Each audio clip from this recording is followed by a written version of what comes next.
Hey everybody, volume, part two. So let's take a look at what we did the other day. This slideshow is shared with you just like the last one was, and you can edit it. And we'll start by going through our curriculum expectations. Again, I'm just screening them so you can see them on your slideshow. The big ideas for this lesson being that the volume of a 3D figure is the amount of space the object occupies, and that formulas can be used to find the volume of a prism.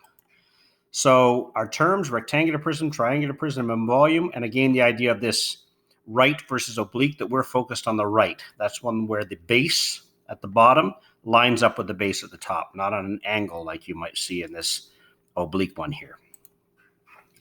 So the bread answer, I gave you a couple examples of some ways of looking at how that bread might be sliced. I think now I should have maybe used a rectangular loaf of bread rather than this oval loaf. But the answers that I saw, you guys had it. Some of you found very simple ways of describing it. I've got some answers there that sort of follow along. I'll let you check that out in the slideshow. And here are the blanks.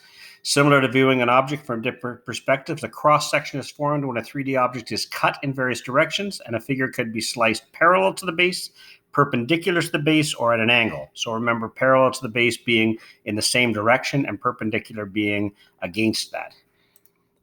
Here's my set of answers, and I'll let you examine that in the slideshow. But I did want to share a few of the student answers. Here's some student work. This one here from Amaya. I can kind of see your thinking. I particularly like this one. And this one here from Rajdeep. And he got creative on this one. So I think you'll like taking a look at that. And then this one from Natasha. So again, those answers are there for you to take a look at. And that was the end of day one. So now moving on to today. The first question I'm going to ask you is describe how you'd find the area of the bases. So remember, the base is not just this square at the bottom. It's also this square at the top. It's not just this rectangle. It could be also this rectangle. It's the base is both the top and the bottom. So type your answer here, how you would find the area of the bases. That's really just a review. I have a link here to a Study Jams video that will walk you through volume.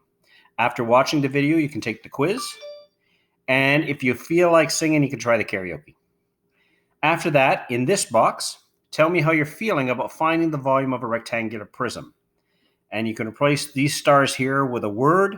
You might say a little confused, somewhat confused, confident, very confident. You decide. Let me know how you're feeling. So I give you a straightforward question here. Find the volume of this rectangular prism. It's one that has a width of 6, a length of 9, and a height of 4.5 centimeters. I ask you to put the formula here, put the values here, and then what's the volume? Couple hints. You're certainly welcome to use a calculator. Make sure you put the value in centimeters cubed. So to get that little small 3, you're going to highlight it.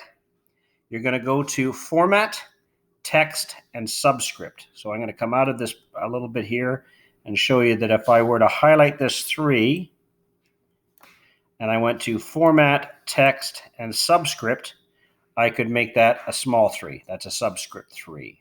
So that's the trick to that. Once you try the answer, you grab this black box and it'll slide right out of the way to reveal the actual answer. So you can check your work. And next we have the exit ticket. So for this one, I'm going to take advantage of Flipgrid so you can explain your thinking. And there are 3 questions to choose. The first one in green is the easiest. This was a box has a height of 14 centimeters and the base is a rectangle that is 9 by 11 centimeters. What is the volume? Question number 2 is a little trickier. A rectangular water tank is 90 meters long and 60 meters wide and has a depth of 40 meters. What's the volume of this water tank?